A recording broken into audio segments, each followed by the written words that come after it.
اور پھر یہ کہ صحابیات کی زندگی کیسی تھی، جو اللہ کی پسندیدہ ترین خواتین تھیں، انہوں نے زندگی کیسے گزاری، اللہ تعالیٰ ہم سے کیا چاہتا ہے۔ تو سب سے پہلی چیز، ایک مثالی مسلمان خاتون جو ہوتی ہے اس کا اپنے رب سے ایک مضبوط تعلق ہوتا ہے۔ فرسٹ اینڈ فور موسٹ اپنے رب کے ساتھ ون آن ون کنیکشن، اپنے رب پر ایمان لانا اور اس کے دین کو، اس کے بتائے ہوئے طریقہ زندگی کو خوشی سے قبول کرنا۔ تو سب سے پہلی چیز ایمان ہے، اور اس میں ہم دیکھتے ہیں کہ سب سے پہلی عورت جو نبی صلی اللہ علیہ وسلم پر ایمان لائی وہ حضرت خدیجہ رضی اللہ تعالی عنہا ہے۔ آپ جس حالت میں دنیا میں یعنی غار حرا سے تشریف لائے تھے، آپ ڈرے ہوئے تھے، گھبرائے ہوئے تھے، خوف زدہ تھے، لیکن حضرت خدیجہ رضی اللہ تعالی عنہا نے آپ کو دیکھتے ہی آپ پر کوئی شک نہیں کیا، وہ خوف زدہ نہیں ہوئی، بلکہ انہیں پورا یقین تھا کہ جس شخص کے اندر ایسا اخلاق ہے جس کا وہ ذکر بھی کرتی ہیں کہ جو دوسروں کی مدد کرنے والا ہے، جو غریبوں کے کام آنے والا ہے، اس کو اللہ تعالیٰ رسوا نہیں کرے گا۔ اور آپ نے جب بتایا انہوں نے کیا دیکھا کہ فرشتے کو اس طرح دیکھا اور ان کو کیا دیا گیا، اقرا بسم ربک الذی خلق، تو فوراً آپ پر ایمان لے آئے۔ نبی صلی اللہ علیہ وسلم نے فرمایا وہ مجھ پر اس وقت ایمان لائی جب لوگوں نے میرا انکار کیا، میری اس وقت تصدیق کی جب لوگ میری تکذیب کر رہے تھے، اپنے مال سے میری اس وقت مدد کی جبکہ لوگوں نے مجھے اس سے دور رکھا۔ تو یہ ہے حضرت خدیجہ ہمارے لیے ایک بہترین رول ماڈل کہ جو اللہ کے رسول صلی اللہ علیہ وسلم کو، جبکہ آپ اپنی کسی بہت بڑی قوت کی حالت میں نہیں تھے، ایک پریشانی کی حالت میں تھے، لیکن اس کے باوجود جو کچھ انہوں نے کہا اس کو مان لیا، اس پر ایمان لائی۔ پھر اسی طرح ہم دیکھتے ہیں کہ ان سے بھی پہلے کچھ ایسی خواتین ہیں کہ جنہوں نے اپنے ہی ایمان کی حفاظت کی، جن میں سر فہرست حضرت آسیہ کا نام ملتا ہے جو فرعون کی بیوی تھی۔ وَضَرَبَ اللَّهُ مَثَلًا لِّلَّذِينَ آمَنُوا امْرَأَتَ فِرْعَوْنَ اذ قالت رب ابن لی عندک بیتا فی الجنہ۔ ایمان لانے والوں کے لیے اللہ تعالیٰ فرعون کی بیوی کی مثال پیش کرتا ہے جب اس نے دعا کی اے میرے رب میرے لیے اپنے پاس جنت میں گھر بنا دے۔ وہ ایک عام خاتون نہیں تھی، یعنی وہ کوئی عام نہیں خاتون تھی۔ حضرت آسیہ جو تھی وہ ایک بادشاہ کی بیوی تھی، ناز و نام میں پلی تھی، ایک محل میں رہتی تھی، دنیا کی ہر نعمت ان کو میسر تھی۔ ایسا نہیں تھا کہ وہ کوئی ڈپرائیوڈ خاتون تھی یا کسی مصیبت کی باری تھی یا ان کی زندگی میں کوئی بہت پریشانیاں تھی جس کی وجہ سے انہوں نے دین کا راستہ اختیار کیا۔ آج کل تو ہمارے ہاں یہی سمجھا جاتا ہے نا کہ جس کو سب کچھ ملا ہوا ہے، جس کے پاس ساری نعمتیں ہیں، اسے کیا ضرورت ہے کہ وہ اللہ اللہ کرے۔ یہ تو وہ لوگ کرتے ہیں کہ جو کسی مشکل کا شکار ہوتے ہیں، لیکن حضرت آسیہ کے پاس سب کچھ تھا۔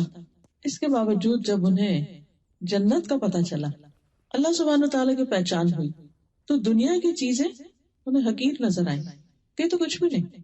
ان کے پاس وہ سب کچھ تھا جو ایک عورت خواب دیکھ سکتی، یعنی جس کا ایک عورت تصور کر سکتی۔ لیکن حقیقت یہ ہے کہ جس شخص کا آخرت پر ایمان ہو جاتا ہے، جو جنت کی نعمتوں کو جان لیتا ہے، تو اس کے لیے پھر دنیا بہت حقیر ہو جاتا ہے۔ اس کی منزل پھر دنیا نہیں رہتی، وہ دنیا میں تو بس جیتا ہے اور اپنی ضرورت پوری کرتا ہے۔ اس کے خوابوں کی منزل پھر جنت ہو جاتی اور اس کے لیے وہ کچھ بھی قربان کر سکتا ہے۔ اور یہی وہ خاتون ہے کہ جنہوں نے دعا کی رب ابن لی عندک بیتا فی الجنہ، اے میرے رب میرے لیے اپنے پاس جنت میں گھر بنا دے۔ اور کہتے ہیں کہ جب انہیں ایمان لانے کی بنا پر تکلیفیں دی گئی، ان پر طرح طرح کا ظلم و ستم کیا گیا، ان کے ہاتھوں پہ میخیں گاڑ دی گئی، کیل لگا دیے گئے، اور ان کو دھمکیاں دی گئی کہ تم اگر نہیں باز آتی تو تمہارے ساتھ بہت برا سلوک کیا جائے گا۔ تو حدیث میں آتا ہے کہ جب انہوں نے اللہ سے یہ دعا مانگی کہ اللہ مجھے ظالم لوگوں سے چھٹکارا دے، تو اللہ تعالیٰ نے جنت میں ان کے گھر سے پردہ ہٹا کر ان کو وہ گھر بھی دکھا دیا کہ جس کی وہ دعا مانگ رہی تھی۔ پھر ہم دیکھتے ہیں کہ ایمان اور اسلام کے بعد جو خاص خصوصیت ہے وہ ہے اطاعت گزاری کی، والقانتین والقانتات، کہ مومن عورت جو ہوتی ہے وہ اپنے رب کی اطاعت کرنے والی ہوتی، رب کی بات مانتی اور ہمیشہ مانتی۔ قنوت جو ہوتا ہے اس میں دوام ہوتا ہے، ہمیشگی ہوتی ہے، یعنی کبھی دل چاہ تو مان لیا، کبھی نہیں چاہ تو نہ مان، کسی جگہ مان لیا اور کسی جگہ چھوڑ دیا اللہ کا حکم نہیں۔ قانتین وہ ہوتے ہیں کہ جو ہمیشہ ہر جگہ ہر موقع پر اللہ کی بات کو پریفرنس دیتے ہیں، اللہ کی اطاعت کرتے ہیں۔ اور اس میں ہم دیکھتے ہیں حضرت مریم کی مثال۔ قرآن مجید میں اللہ تعالیٰ فرماتے ہیں وَمَرْيَمَ ابْنَتَ عِمْرَانَ الَّتِي أَحْصَنَتْ فَرْجَهَا فنفخنا فیہ من روحنا وصدقت بکلمات ربها وکتبہ وکانت من القانتین. اور عمران کی بیٹی مریم کی مثال اللہ نے دی جس نے اپنی شرمگاہ کی حفاظت کی تو ہم نے اس میں اپنی ایک روح پھونک دی، یعنی عیسیٰ علیہ السلام کے ساتھ وہ پریگننٹ ہو گئی، اور اس نے اپنے رب کی باتوں کی اور اس کی کتابوں کی تصدیق کی، ان کو سچا مانا. وکانت من القانتین، اور وہ اطاعت گزار لوگوں میں سے تھی، یعنی اللہ کی بات مانتی تھی، اللہ تعالیٰ کی اطاعت کرتی تھی. جو بھی ان پر امتحان آیا، جو بھی بوجھ ان پہ ڈالا گیا، جو بھی حکم ان کو دیا گیا، اس میں انہوں نے کچھ بھی انکار نہیں کیا، وہ اطاعت کرتی چلی گئی. پھر اسی طرح ہم دیکھتے ہیں کہ حضرت ہاجرہ ابراہیم علیہ السلام کی بیوی، کہ جن کو ابراہیم علیہ السلام نے دودھ پیتے بچے کے ساتھ مکہ کی ایک وادی میں چھوڑا، اور جب وہ چھوڑ کر جا رہے تھے تو وہ پوچھ رہی تھی کہ آپ ہمیں یہاں چھوڑ کے جا رہے ہیں، یہاں تو کوئی بھی نہیں، آپ ہمیں یہاں چھوڑ کے جا رہے ہیں. ابراہیم علیہ السلام پیچھے مڑ کے بھی نہیں دیکھ رہے تھے، پھر آگے چلے گئے، پھر وہ پیچھے گئی، پھر آخر انہیں خود ہی خیال آیا کہ ابراہیم علیہ السلام تو اللہ کے بڑے اطاعت گزار ہیں، کہ اللہ ہی کا حکم ہوگا تو یہ ایسا کر رہے ہیں. کہنے لگے کیا اللہ نے آپ کو ایسا حکم دیا؟ تو جب انہوں نے کہا کہ ہاں، کہنے لگے پھر اللہ ہم کو ہرگز ضائع نہیں کرے گا.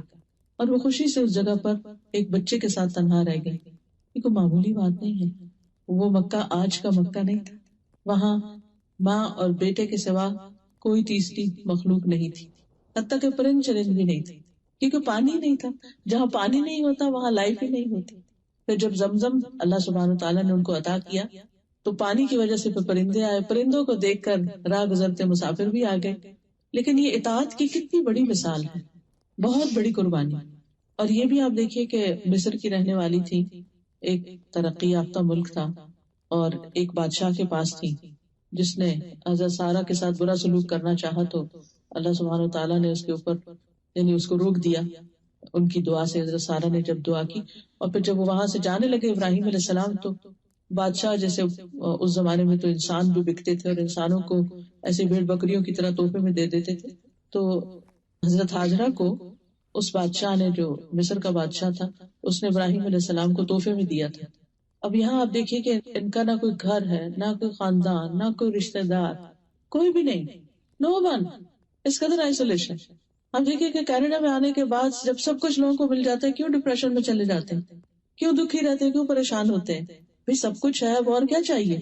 وہاں پاکستان میں تو سسرال بھی تنگ کرتا تھا اور رشتے دار بھی پریشان کرتے تھے اور جاب بھی بہت اچھی نہیں تھی، گھر بھی بہت اچھا نہیں تھا. یہاں تو وہ سب مسئلے حل ہو گئے، اب تو کوئی مسئلہ رہنا نہیں چاہیے. لیکن سب کچھ ملنے کے باوجود دل خوش نہیں ہے. تو یہاں کچھ نہ ہونے کے باوجود اطمینان ہے، ایسا توکل، ایسا یقین کہ اللہ ہمیں ہرگز ضائع کرے گا ہی نہیں، کہ ہمارے ساتھ اچھا ہی ہوگا. اس کو کہتے ہیں اسلام، کہ اللہ کے فیصلوں پہ سر تسلیم خم کر دینا، راضی ہو جانا کہ میں اس پر راضی ہوں. پھر اسی طرح ہم دیکھتے ہیں کہ نبی صلی اللہ علیہ وسلم سے بہت سی صحابیات نے بیعت کی تھی جب وہ مسلمان ہوئی، اور ان سب نے بھی جو خاص طور پر ایمان اور اسلام اور اطاعت کے اوپر بیعت کی تھی، کہ جو جو شرائط ان کے سامنے رکھی گئی انہوں نے سب کی سب تسلیم کر لی. پھر اسی طرح ہم دیکھتے ہیں کہ ازواج مطہرات جو ہیں، نبی صلی اللہ علیہ وسلم کی جو ازواج ہیں، ان کو جو حکم اللہ تعالیٰ نے دیا قرآن مجید میں وہ اس کو پورا کرنے والی تھی. وَقَرْنَ فِي بُيُوتِكُنَّ وَلَا تَبَرَّجْنَ تَبَرُّجَ الْجَاهِلِيَّةِ الْأُولَى وَأَقِمْنَ الصَّلَاةَ وَآتِينَ الزَّكَاةَ وَأَطِعْنَ اللَّهَ وَرَسُولَهُ إِنَّمَا يُرِيدُ اللَّهُ لِيُذْهِبَ عَنْكُمُ الرِّجْسَ أَهْلَ الْبَيْتِ وَيُطَهِّرَكُمْ تَطْهِيرًا. اور اپنے گھروں میں ٹک کر رہو اور پہلی جاہلیت کی زینت ظاہر کرنے کی طرح زینت ظاہر نہ کرو. یعنی ازواج مطہرات کو اپنی زیب و زینت کے ساتھ گھر سے باہر نکلنے کی اجازت نہیں تھی. اور نماز قائم کرو اور زکوٰۃ دو اور اللہ اور اس کے رسول کا حکم مانو. اللہ تو یہی چاہتا ہے کہ تم سے گندگی دور کر دے، یعنی کچھ ظاہر کی اور کچھ باطن کی، کیونکہ نماز جو ہے وہ انسان کا تزکیہ کرتی ہے، زکوٰۃ جو ہے وہ مال کا تزکیہ کرتے ہیں. اور اسی طرح جب انسان ایک مسلمان خاتون اپنے آپ کو حجاب کے اندر باہر لے کے جاتی ہے تو بہت ساری بری نظروں سے اپنے آپ کو بچاتی. تو اللہ تعالیٰ فرماتے کہ یہ احکامات اس لیے دیے جا رہے ہیں تاکہ تم سے سب گندگیاں دور کر دے اور تمہیں خوب پاک کر دے. وَيُطَهِّرَكُمْ تَطْهِيرًا. پھر اسی طرح یہ ہے کہ اطاعت میں سب سے پہلے تو عبادات میں اطاعت آتی، نماز روزے کی پابندی آتی. تو ایک مسلمان خاتون سب سے پہلے اللہ تعالیٰ کا حق ادا کرنے والی ہوتی ہے. عبد الرحمن بن عوف سے مروی ہے، رسول اللہ صلی اللہ علیہ وسلم نے فرمایا، جو عورت 5 وقت کی نماز پڑھتی ہو، ماہ رمضان کے روزے رکھتی ہو، اپنی شرمگاہ کی حفاظت کرتی ہو، اپنے شوہر کی اطاعت کرتی ہو، اس سے کہا جائے گا جنت کے جس دروازے سے داخل ہونا چاہو داخل ہو جاؤ. یعنی جنت کے 8 دروازے ہیں، سارے کے سارے اس کے لیے کھول دیے جائیں گے کہ جدھر سے وہ چاہے داخل ہو جائے. پھر اسی طرح زکوٰۃ کی ادائیگی. مسلمان خواتین نے ہمیشہ اپنے مال کی خود زکوٰۃ دی ہے. ہمارے یہاں تو یہی سوال ختم نہیں ہوتا کہ وہ جی ہمیں شادی پر زیور پڑا تھا، وہ سسرال کا اتنا تھا، میکے کا اتنا تھا، ہم تو کماتے نہیں تو ہم زکوٰۃ کہاں سے دیں. نہیں، وہ جو مال ہے اسی کے اندر سے زکوٰۃ نکالنی ہے. اسما بنت یزید کہتی ہیں کہ میں اور میری خالہ حضور صلی اللہ علیہ وسلم کی خدمت میں حاضر ہوئی. ہمارے پاس سونے کے کنگن تھے. آپ نے فرمایا کیا تم دونوں اس کی زکوٰۃ دیتی ہو؟ ہم نے کہا نہیں. آپ نے فرمایا کیا تم اس بات سے نہیں ڈرتی کہ اللہ تمہیں آگ کے کنگن پہنائے؟ ان کی زکوٰۃ ادا کیا کرو. تو ایک مسلمان خاتون کے پاس جو زیور ہوتا ہے، جو مال ہوتا ہے، یعنی 7.5 تولے سونا یا 52.5 تولے چاندی جو ہے، اس کے برابر اگر کرنسی ہے یا یہی دھاتیں ہیں تو ان پر سال گزر جائے تو زکوٰۃ واجب ہو جاتی ہے. اور یہ عورت کی زکوٰۃ شوہر دے سکتا ہے، بیوی کی زکوٰۃ، لیکن اگر کوئی شوہر راضی نہیں تو بیوی سے زکوٰۃ ساقط نہیں ہوتی یہ سوچ کر کہ ہمارے پاس کچھ نہیں ہے. نہیں، وہ بہت کچھ ہے جس کی زکوٰۃ دینا ہے. پھر اسی طرح مسلمان عورت پر حج بھی فرض ہے. اگر اس کا شوہر اس کو مال نہیں دیتا حج کرنے کے لیے، لیکن اس کا اپنا مال ہے، وراثت میں اس کو کچھ ملا ہے، یا وہ خود جاب کرتی ہے اور وہ صاحب استطاعت ہے، تو اس کو حج کے لیے جانا چاہیے. ہاں، اس کے لیے پھر محرم کی شرط ہے. تو اگر اس کا کوئی اگر شوہر جائے تو بہت اچھا، لیکن اگر بعض اوقات ایسا ہوتا ہے کہ شوہر راضی نہیں ہوتے جانے کے لیے یا ان کا انٹرسٹ نہیں ہوتا، تو ایسے میں کسی اور بھائی، چچا، ماموں، بیٹا، کسی کے ساتھ بھی وہ حج پر جا سکتی ہے. ام المومنین عائشہ رضی اللہ تعالیٰ عنہ کہتی ہیں کہ میں نے نبی صلی اللہ علیہ وسلم سے جہاد کی اجازت چاہی. آپ نے فرمایا جہاد کن الحج، تمہارا جہاد حج ہے. یعنی یہ ایک مشکل کام ہے اور ایک حقیقت ہے آج کے دور میں بھی. ابھی ریسنٹلی الحمدللہ اس سال میں نے حج کیا تھا، تو میں سوچ رہی تھی کہ وہ 5 دن جو منا اور عرفات اور مزدلفہ اور ان سب میں گزرتے ہیں، وہ اچھا بھلا جہاد ہے.